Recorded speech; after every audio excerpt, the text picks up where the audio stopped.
بسم اللہ الرحمن الرحیم۔ عزیز طلباء و طالبات، السلام علیکم۔ میں پروفیسر مشرف سال دوم کی نعت کے ساتھ آپ سے مخاطب ہوں۔ اللہم صلی علی محمد وعلی آل محمد کما صلیت علی ابراہیم وعلی آل ابراہیم انک حمید مجید۔ اللہم بارک علی محمد وعلی آل محمد کما بارکت علی ابراہیم وعلی آل ابراہیم انک حمید مجید۔ وجود ہستی موجود جب تک، وجود ہستی موجود جب تک، آپ خیر البشر ہیں تب تک، حکم ربی یہ پہنچا سب تک، وارا فانا لا کا ذکر۔ ہمارا آج کا موضوع نعت نبی صلی اللہ علیہ وآلہ وسلم، جن کے صدقے یہ کائنات وجود میں آئی۔ اللہ تعالیٰ قرآن پاک میں فرماتے ہیں وَمَا أَرْسَلْنَاكَ إِلَّا رَحْمَةً لِلْعَالَمِينَ، ہم نے آپ کو تمام جہانوں کے لیے رحمت بنا کر بھیجا۔ تمام جہانوں سے مطلب تمام دنیائیں، صرف مسلمان ہی نہیں، تمام انسان، تمام چرند، تمام پرند، تمام درند، تمام مخلوقات، تمام کے لیے آپ کو رحمت بنا کر بھیجا۔ آج عزیز طلبہ ہم نعت پڑھ رہے ہیں، اس کو صرف آپ نے سب کی حوالے کے طور پہ امتحان کے طور سے نہیں دیکھنا، بلکہ بحیثیت مسلمان اس لیکچر کو محبت سے، عقیدت سے سنیں گے تاکہ ہمارے ایمان میں پختگی ہو اور ہم ثواب کے حقدار بھی ٹھہریں۔ سب سے پہلی بات جو آپ ذہن میں رکھیں گے، بحیثیت مسلمان ہم سب الحمدللہ مسلمان، اللہ تعالیٰ کے بعد کائنات کی عظیم ترین ہستی آپ ہی ہے۔ دیکھیے اللہ تعالیٰ خالق ہے، ہم مخلوق ہیں۔ خالق تو جو ہمیشہ سے تھا ہمیشہ رہے گا۔ مخلوق میں سب سے افضل ترین ہستی نبی پاک مصطفیٰ صلی اللہ علیہ وسلم کی ہی ہے۔ آپ وجہ تخلیق کائنات ہیں۔ اگر اللہ تعالیٰ نبی پاک کو تخلیق نہ فرماتے تو اس کائنات کو بھی نہ بناتے، اپنے وجود مبارک کو بھی ظاہر نہ کرتے اور پردے میں رہتے۔ آپ عظیم ترین انقلابی، انسانی تاریخ اس چیز کی گواہ ہے۔ آپ خطہ عرب میں تشریف لائے، وہاں آپ کی ولادت ہوئی، بعثت ہوئی۔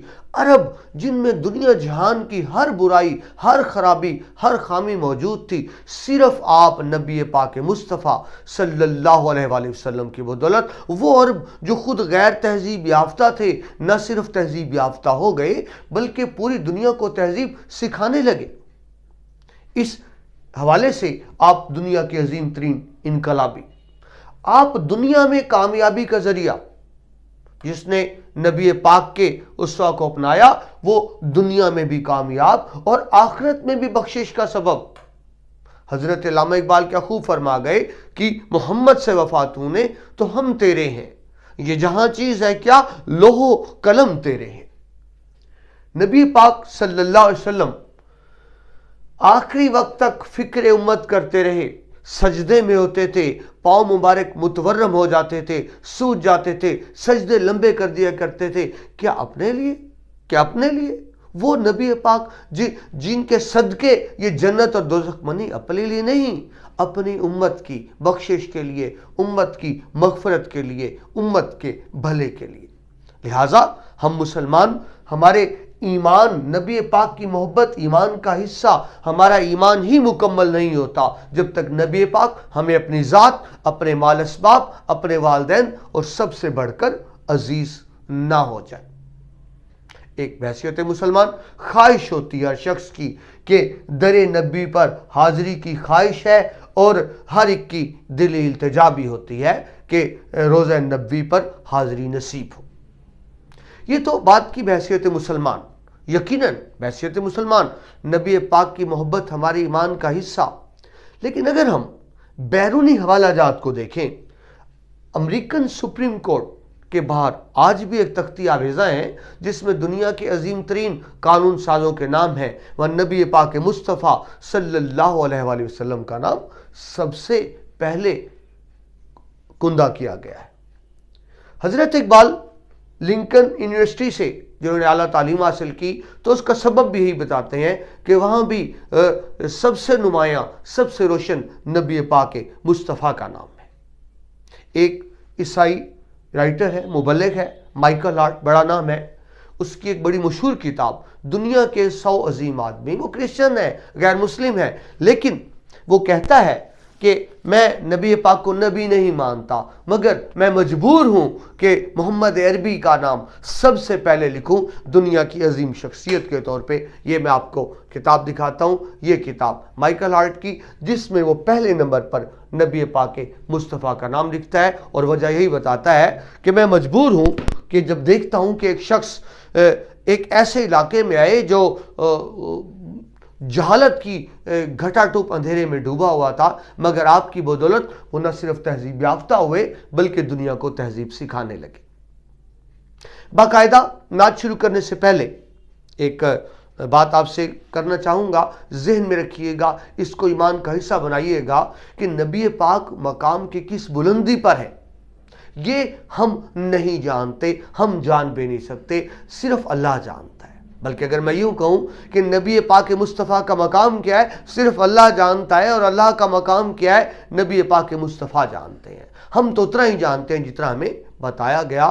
کہا جاتا ہے کہ نبی پاک کا مقام الفاظوں میں بیان نہیں ہو سکتا، مگر حضرت شیخ سعدی نے فارسی کے ایک مصرے میں بڑی خوبصورتی سے نبی پاک کا مقام بیان کر دیا۔ آپ فرماتے ہیں، بعد از خدا بزرگ تو ہی ہو قصہ مختصر۔ وہ فرماتے ہیں میں نہیں جانتا نبی کا مقام کیا ہے، میں تو بزرگ بڑا، میں تو یہ جانتا ہوں کہ اللہ کے بعد جو سب سے بزرگ ہے وہ نبی پاک مصطفیٰ صلی اللہ علیہ وآلہ وسلم کی ذات مبارک ہے۔ اس ابتدائی تعارف کے بعد اب آتے ہیں ہم اشعار کی طرف۔ نعت کا حفیظ طائب کا پہلا شعر، بسم اللہ الرحمن الرحیم۔ خوش خصالو خوش خیالو خوش خبر خیر البشر، خوش نیادو خوش نہادو خوش نظر خیر البشر۔ خوش خصال صاحب اخلاق، اچھے اخلاق والے، خوش خیال عمدہ خیالات والے، خوش خبر اچھی خبر، خوش نژاد عمدہ حسب نسب یا عمدہ خاندان، خوش نہاد حسمک نیک سیرت۔ تو ان کو جب ہم ملا کے دیکھتے ہیں تو اس کا مفہوم یہ بنتا ہے کہ نبی پاک مصطفیٰ صلی اللہ علیہ وسلم نبی مکرم، صاحب اخلاق، عمدہ خیالات والے، اچھی خبر دینے والے، انسانوں کی بھلائی چاہنے والے ہیں۔ آپ اعلیٰ نسب، حسمک، نیک سیرت اور بہترین انسان ہیں۔ اس میں نبی پاک کی بہت سی صفات بیان کی گئی ہیں، ہر صفت کو الگ سے آپ واضح کریں گے۔ حوالے کے اشعار دیکھیے، رخ مصطفیٰ ہے وہ آئینہ کہ اب ایسا دوسرا آئینہ، نہ کسی کی بزم میں خیال میں، نہ دکان آئینہ ساز میں۔ ہوئی تکمیل جن کی ذات پر ہر خیر و برکت کی، انہیں خیر البشر خیر الورا کہیے بجا کہیے۔ تو ان صفات کا ذکر ہوا جو آپ نے جب تشریح کریں گے تو ان صفات کو آپ نے مارکر سے نمایاں کرنا ہے۔ بڑھتے ہیں دوسری شعر کی طرف۔ دل پذیرو دل نوازو دل پذیرو دل نشیو دل کشا، چارہ سازو چارہ کارو چارہ گر خیر البشر۔ خیر البشر پہلے شعر میں آخری یہ ردیف، دنیا کے بہترین، کائنات کے بہترین انسان خیر البشر، نہ آپ جیسا انسان کوئی تھا، نہ ہے، نہ ہو سکتا ہے۔ تو مشکل الفاظ دیکھ لیجیے جی۔ دل نواز، دل پر مہربانی کرنے والا، دل پذیر، دل میں گھر کرنے والا یعنی دل میں اترنے والا، دل نشین، دل پر اثر کرنے والا، دل کشا، دل کو کھولنے والا، چارہ ساز، مشکلوں کو آسان کرنے والا، چارہ کار، کام درست کرنے والا، چارہ گر، مشکلیں آسان کرنے والا۔ تو ان الفاظ کو اگر ہم ملا کے مفہوم کی شکل میں دیکھیں تو نبی پاک مصطفیٰ صلی اللہ علیہ وسلم دل کو تسلی دینے والے، دل میں اثر کرنے والے اور دل کو خوش کرنے والے ہیں۔ آپ مشکل کو آسان کرنے والے، کام بنانے والے اور درست کرنے والے کائنات کے سب سے بہترین انسان ہیں۔ یہ چند مزید صفات دوسرے شعر میں بیان ہوئی۔ بڑھیں تیسرے شعر کی طرف۔ سر بسر مہر و مروت، سر بسر صدق و صفا، سر بسر لطف و عنایت، سر بسر خیر البشر۔ سر بسر سراسر یعنی تمام، مکمل، مہر محبت الفت پیار، مروت انسانیت کو کہتے ہیں، سخاوت کو کہتے ہیں، صدق سچا پاک کے معنی میں آتا ہے۔ تو اب اگر ہم اس کے مفہوم کی طرف آئیں تو الفاظ آپ نے الگ الگ دیکھے۔ آپ کی ذات مبارک سراسر محبت الفت پیار ہمدردی اور جواں مردی اور فیاضی ہے۔ آپ عنایت اور مہربانی کی صفات کے حوالے سے بہترین انسان ہیں۔ حوالے کے اشعار دیکھیے۔ لطف خدائے پاک کی تصویر کھنچ گئی، پھرنے لگے جب آنکھوں میں احسان مصطفیٰ۔ دوسرا شعر دیکھیے۔ وہ نبیوں میں رحمت لقب پانے والے، مرادیں غریبوں کی بر لانے والے۔ اس سے پہلے ہم نے وہ دیکھے تھے دوسرے شعر کے ریفرنس کے اشعار دیکھ لیجئے حوالے کے۔ دل جس سے زندہ ہے وہ تمنا تم ہی تو ہو، ہم جس میں بس رہے ہیں وہ دنیا تم ہی تو ہو۔ وہ شمع اجالا جس نے کیا 40 برس تک غاروں میں، ایک روز چمکنے والی تھی سب دنیا کے درباروں میں۔ یہ غلطی سے ہو گیا جی۔ وہ نبیوں میں رحمت لقب پانے والا، مرادیں غریبوں کی بر لانے والا۔ آگے بڑھتے ہیں جی چوتھے شعر کی طرف۔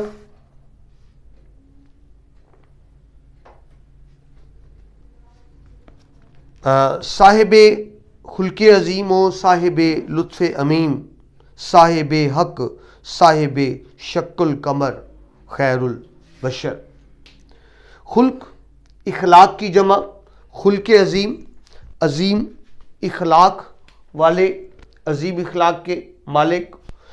لطف امیم، امیم عموم کی جمع یعنی سب کے لیے، سب پر احسان کرنے والے، مہربانی کرنے والے۔ شک کہتے ہیں جی ٹکڑے کرنا، شک القمر چاند کو ٹکڑوں میں تقسیم کرنا۔ تو اب دیکھیے مفہوم کیا ہوگا جی۔ آپ جلیل القدر یعنی سب سے اعلیٰ، ملن نثار، خوش مزاج اور مخلوق پر نہایت مہربان ہیں۔ آپ نے سچائی کو ثابت کرنے کے لیے انگلی کے اشارے سے چاند کو 2 ٹکڑے کر دیا۔ یہ وہ معجزہ جو آپ سے منسوب ہے اسلام کو، سچائی کو ثابت کرنے کے لیے۔ ابو جہل کے حوالے سے اس نے کہا تھا کہ اگر آپ چاند کو 2 ٹکڑے کر دیں تو میں آپ کو نبی تسلیم کر لوں گا، لیکن جب آپ نے ایسے کیا تو چلا اٹھا اور کہا کہ یہ جادو ہے۔ تو اس سے ثابت ہوا کہ اس نے ایمان قبول نہیں کرنا تھا، اس کو اللہ کی طرف سے ہدایت ہی نہیں تھی، لیکن بہرحال یہ معجزہ آپ سے منسوب۔ حوالے کے اشعار دیکھیں۔ پھیلا ہوا ہے اسود و احمر کے واسطے، صحن عرب سے تاب عجم خان مصطفیٰ۔ اور سلام اس پر کہ جس نے چاند کو 2 ٹکڑے فرمایا، سلام اس پر کہ جس کے جسم اطہر کا نہ تھا سایہ۔ یہ چند صفات نبی پاک صلی اللہ علیہ وسلم کی بیان ہوئی ہیں۔ حدیث مبارک پہ اگر ختم کروں تو آپ فرماتے ہیں مجھے اعلیٰ اخلاق کی تکمیل کے لیے بھیجا گیا ہے۔ اللہ تعالیٰ ہم سب کو نبی پاک کی محبت، اطاعت اور فرمانبرداری نصیب فرمائے۔ اگلے لیکچر میں دوبارہ ملاقات ہوتی ہے۔ اللہ حافظ۔